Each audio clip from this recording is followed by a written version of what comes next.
Née au début du XVIIIe siècle, Ablapoko était la nièce du roi Osei Tutu, fondateur de la Confédération Ashanti du Ghana. À la mort de ce dernier, son neveu lui succéda sur le trône en vertu de la loi matrilinéaire, c'est-à-dire la loi des successions par lignée maternelle.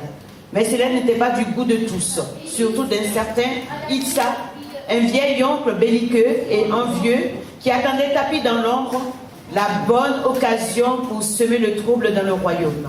Aussi, au décès du neveu, une guerre de succession éclata entre Itsa et Dakan, le second frère d'Ablapoko. Alors, dans la capitale du royaume Kumasi, une lutte fratricide s'engagea au cours de laquelle Dakan fut tué. Dès lors, Ablapoko comprit le terrible sort qui l'attendait si elle restait dans ce royaume. Elle décida donc de s'enfuir vers le nord-ouest avec sa famille, ses serviteurs, ses soldats fidèles et tous ceux du peuple qui se reconnaissaient en elle et en Dakan. Sous sa conduite, les fugitifs marchèrent des jours et des jours, des nuits et des nuits, fuyant la meute, de poursuivants lancés à leur trousse. Ils arrivèrent finalement un soir exténués devant le fleuve mugissant de la Komwe, formant une frontière naturelle entre le Ghana et la Côte d'Ivoire actuelle. Mais les pluies hivernales ont gorgé le fleuve d'eau, rendant pratiquement inaccessible, infranchissable. Alors, elle s'adressa en ces termes à son devin qui les accompagnait.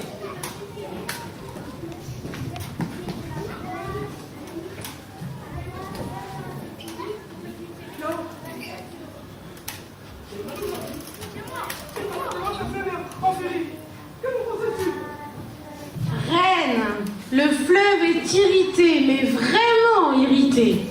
Il ne s'apaisera lorsque nous lui aurons donné tout ce que nous avons de plus cher.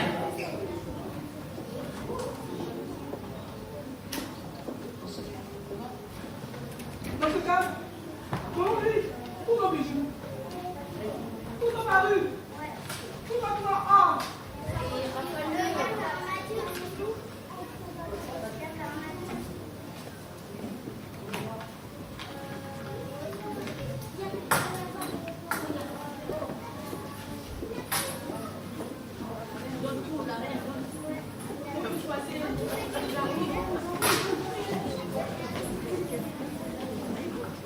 Alors, chacun se dépouilla de tout ce qu'il avait pu emporter et jette toutes ses richesses en fleuve en furie. Mais les vagues ramenèrent sur la berge toutes ses fortunes, signe que le fleuve refusait tous ses présents. Reine, comme tu vois, le fleuve refuse tout ce que nous lui avons donné.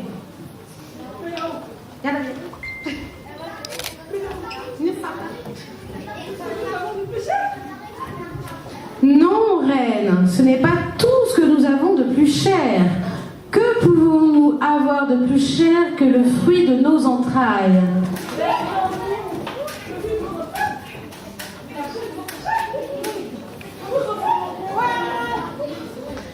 Oui, ma reine, en ta qualité de chef de ce peuple qui a choisi de vous suivre, c'est à vous qu'il revient le devoir d'accomplir ce geste fort et courageux.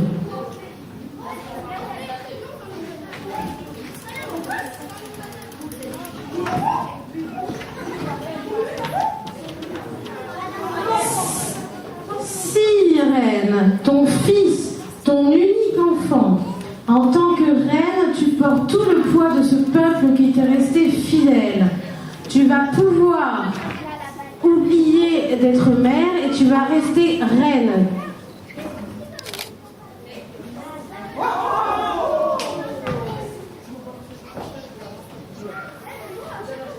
Puis, aussitôt, comme par enchantement, des hippopotames énormes se mettent les uns à la suite des autres et forment un magnifique pont sur lequel la reine s'engage, la première, et derrière elle, tout son peuple échappa ainsi à leurs poursuivants. Une fois la reine de l'autre côté de la rive en sécurité, Ablapoko, devenue reine au moment du sacrifice, redevint mère et s'écria « Baouli », ce qui veut dire « l'enfant est mort ». Depuis, pour rendre hommage au geste héroïque de sa reine, le peuple porte le nom de Baoulé et vit au centre de la Côte d'Ivoire. On les appelle les Baoulés. Ils font partie du grand groupe Akan que l'on retrouve aussi naturellement au Ghana.